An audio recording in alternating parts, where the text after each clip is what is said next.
Former Oregon State standout Derek Anderson was one of many athletes on hand tonight at the 56th Annual Oregon Sports Awards. Prior to the show, I had the chance to talk to DA about his outstanding season in Cleveland, how difficult it was at times, and what honor could be in his near future.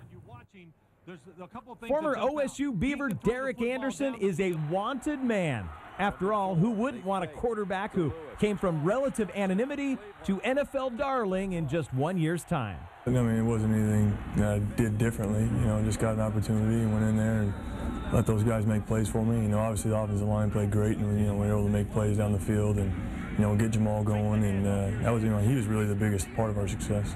Anderson is a restricted free agent, and rumors persist that Cleveland has offered him a 3-year deal.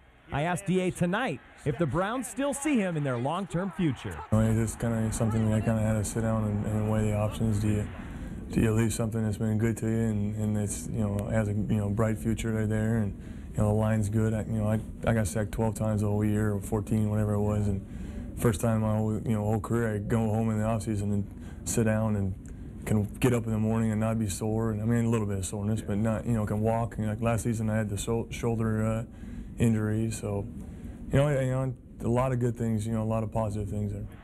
Anderson went 10-5 as Cleveland's starter, just missing out on the playoffs. But a great individual honor is about to be bestowed on DA, who will find out in 1 week if he is headed to the Pro Bowl. I sit down before every year and kind of put goals down and things to chase, and that was something I actually had written down. Was it really attainable when we went in the situation that it was? Probably not, but if it does happen, something to cherish and enjoy.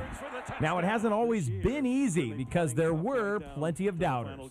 There's times in the spring I sit there and I call my friends like, this is awful, I'm hating it, and they're just, hey, just keep fighting, don't quit on it, and to keep plugging away at it and to come through the other side is a good feeling. As for his relationship with Brady Quinn, yeah, it's good. It's solid. We get along. Obviously I give him a hard time about the beatings that Oregon State puts on Notre Dame consistently, but they don't want to see us in another bowl game. That's right. He doesn't like it though either. Anderson says he'll probably be watching the Super Bowl next Sunday, and the team he'd like to win. I like to see the Giants get it done. It's good they went the perfect regular season, but it'd be nice to see it end.